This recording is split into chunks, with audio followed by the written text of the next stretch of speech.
امداد نہ ملی، موت مل گئی۔ رحیم یار خان میں الراک حادثہ، بے نظیر انکم سپورٹ سینٹر کی چھت گرنے سے 8 خواتین جاں بحق، 50 سے زائد زخمی۔ افسوسناک واقعہ نواحی علاقے چک نمبر 125 کے قریب مارکیٹ میں پیش آیا۔ 200 خواتین امداد کے انتظار میں تھیں کہ کمزور چھت اچانک گر گئی۔ زخمی خواتین شیخ زیاد اسپتال منتقل۔ علاقے میں سوگ کا سما، ہر آنکھ اشک بار، ہر دل اداس۔ افغان طالبان اور فتنہ الخوارج کے خلاف پاک فوج کی مؤثر کارروائیاں جاری ہیں۔ متعدد خارجی ہلاک۔ کرم سیکٹر میں افغان طالبان اور فتنہ الخوارج کی متعدد پوسٹیں تباہ۔ سیکیورٹی ذرائع کا کہنا ہے کہ آپریشن غضب الحق اپنے اہداف کے حصول تک جاری رہے گا۔ ایران کا امریکی اور اسرائیلی جارحیت کے خلاف اظہار یکجہتی سے پاکستان سے اظہار تشکر۔ جارحیت کے مقابلے میں ایران کے ساتھ یکجہتی اور حمایت پر حکومت اور پاکستانی عوام کا تہہ دل سے شکریہ ادا کرتا ہوں۔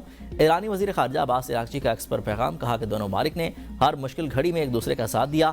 ایران اپنی حاکمیت اور علاقائی سالمیت کے دفاع کے لیے ثابت قدمی اور استقامت کے ساتھ کھڑا ہے۔ عباس عراقچی نے ٹرمپ کا دعویٰ رد کرتے ہوئے کہا کہ ایران نے کسی سے مذاکرات کے لیے رابطہ نہیں کیا۔ ایران سعودی عرب پر حملوں میں ملوث نہیں۔ آبنائے ہرمز کھلوانے کے لیے ٹرمپ کی اپیل کام نہ آئی۔ جرمنی، برطانیہ، فرانس، جاپان اور آسٹریلیا کا آبنائے ہرمز کی حفاظت کے لیے اتحاد کا حصہ نہ بننے کا فیصلہ۔ چین نے خاموشی اختیار کر لی۔ جرمن وزیر خارجہ کا کہنا ہے کہ ہم جنگ رکانے کے لیے مذاکرات میں کردار ادا کرنا چاہتے ہیں، جنگ کا کسی صورت حصہ نہیں بنیں گے۔ برطانوی وزیر اعظم نے کہا کہ برطانیہ آبنائے ہرمز کی حفاظت کے لیے اتحاد کا حصہ بننے کے لیے بحری جہاز بھیجنے کے لیے تیار نہیں ہے۔ جاپان کا آبنائے ہرمز میں اپنے بحری جہاز بھجوانے سے انکار۔ جرمنی کا آبنائے ہرمز میں یورپی مشن بھیجنے پر تحفظات کا اظہار، کہا کہ یورپی مشن بحیرہ احمر میں جہازوں کی حفاظت میں مؤثر نہیں رہا۔ آبنائے ہرمز میں یورپی مشن بھیجنے کا کوئی فائدہ نہیں ہوگا۔ فرانسیسی وزیر دفاع نے کہا کہ جب تک کشیدگی ہے فرانس جہاز نہیں بھیجے گا۔ آبنائے ہرمز کے تحفظ کے لیے چین سمیت 7 ممالک سے رابطہ کیا۔ اگر انہوں نے مدد نہ کی تو ہم یاد رکھیں گے، نیٹو نے مدد نہیں کی تو اس کا مستقبل بہت برا ہوگا۔ صدر ٹرمپ کی دھمکی۔ میڈیا سے گفتگو میں کہا کہ اگر چین نے مدد نہ کی تو چینی صدر سے ملاقات تاخیر کا شکار ہو سکتی ہے۔ اسرائیل آبنائے ہرمز کو محفوظ بنانے کے لیے امریکہ کے ساتھ کام کر رہا ہے۔ ایران بے چینی کے ساتھ معاہدہ کرنا چاہتا ہے۔ ہم ان سے بات کر رہے ہیں لیکن مجھے نہیں لگتا کہ وہ تیار ہیں۔ ہم نے ایران کی فوجی صلاحیت کو 2 ہفتوں میں ختم کر دیا۔ اگر ہم نے انہیں بھی ابھی بھی چھوڑ دیا تو انہیں تعمیر نو کے لیے 10 سال لگیں گے۔ ایران اب بھی مسائل پیدا کر سکتا ہے، جیسے پانی میں بمپ یا ڈرون حملے۔ امریکہ خارق جزیرے کو 5 منٹ میں نشانہ بنا سکتا ہے۔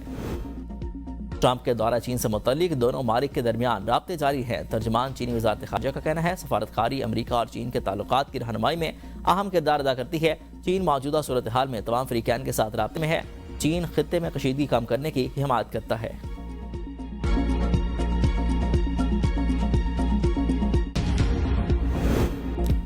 آبنائے ہرمز سے پاکستانی آئل ٹینکر کا کامیاب گزر۔ جنگی کشیدگی کے باوجود ایندھن کی سپلائی برقرار۔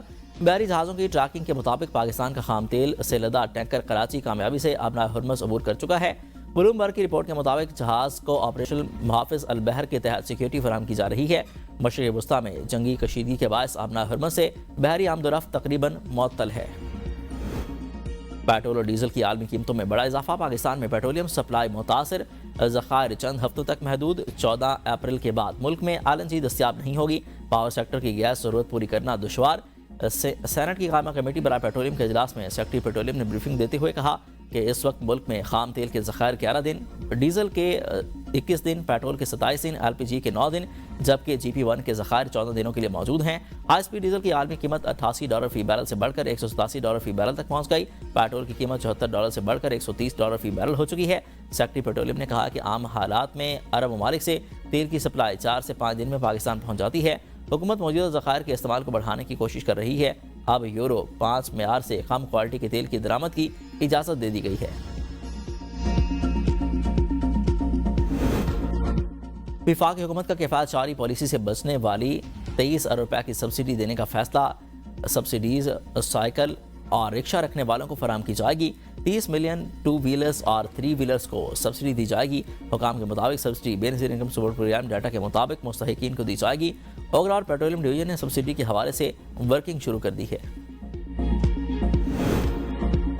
ایران کے ساتھ جاری کشیدگی اور جنگ کے باعث عالمی منڈی میں تیل کی قیمتوں میں مزید اضافہ ریکارڈ۔ امریکی خام تیل کی قیمت میں 2% اضافے کے بعد